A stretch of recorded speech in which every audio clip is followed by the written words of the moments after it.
ክቡራን ተመልካቾቻችን ዛሬም በአዲስ መረጃ መጥተናል። ይሄም ምንድነው ከአዳሩ የተገኘችውን ገና ታዳጊዋን ወጣትን በተመለከተ ነው። ሰሞኑን ወደ አዲስ አበባ እንደመጣችና በማህበራዊ ሚዲያ በጣም ከብዙ ሰው አድናቆት እንደተቸረላት ይታወቃል። አሁን ደግሞ በደረሰን ዜና የራሷን የቲክቶክ አካውንት እንደከፈተችና ከተለያዩ ድርጅቶች ጋር ማስታወቂያ ለመስራት ስልጠናዎችን እየወሰደች እንዳለ መረጃዎች ያሳያሉ። ነበር መረጃ ተሰምቷል። ሞዴል ኤልሳቤት ደስታን አስመልክቶ ሞዴል ኤልሳቤት በርካቶች ዋታል፣ ብዙዎች ወደዋታል። በተለያዩ የዓለም አቀፍ መድረኮችም እሷን ሊያዩዋት ይፈልጋል። አካውንት የቲክቶክ ተከፍቶላታል። ከታች ሜንሽን የማድረገውን የምትመለከቱትን ማለት ነው አሁን ላይ 100,000 እናስገባዋለን። ከዛም ታዲያ ትልቁን ሰርፕራይዝ ሞዴል ኤልሳቤት ደስታም ለእናንተ ይዛላችሁ ትመጣለች። ሜንሽን ያደረኩትን የኤልሳቤትን አካውንት ሁላችሁም እየገባችሁ ፎሎ አድርጉትም።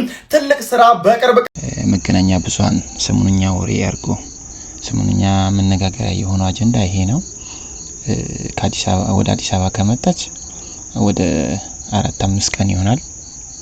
አሁን የተለያዩ ስልጠናዎችን እየወሰደች እንዳለና ከዛም በተጨማሪ ደግሞ የቲክቶክ አካውንት ከፍታ እነ ብሩክ ኒውስን ጨምሮ ሌሎችም በቲክቶክ ገጿ ገብቶ ሰዎች ፎሎ እንዲያደርጉ እና እንዲደግፏት ያበረታቱ ይገኛሉ። በጣም ደስ የሚል ዜና ነው።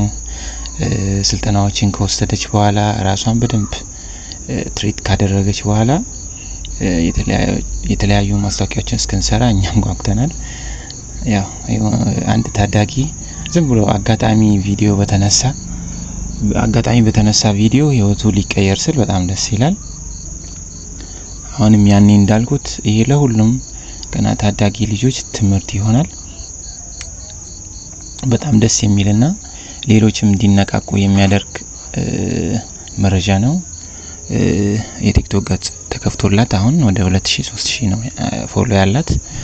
ያን ብሩክ ኒውስ ትልልቅ ፎሎ ያላቸው በትልልቅ ማህበራዊ ሚዲያ ገጾች ላይ ታዋቂ የሆኑ ልጆች ሰፖርት ስለሚያደርጓት በአጭር ጊዜ ውስጥ ስኬታማ እንደምትሆን ተስፋ እናደርጋለን።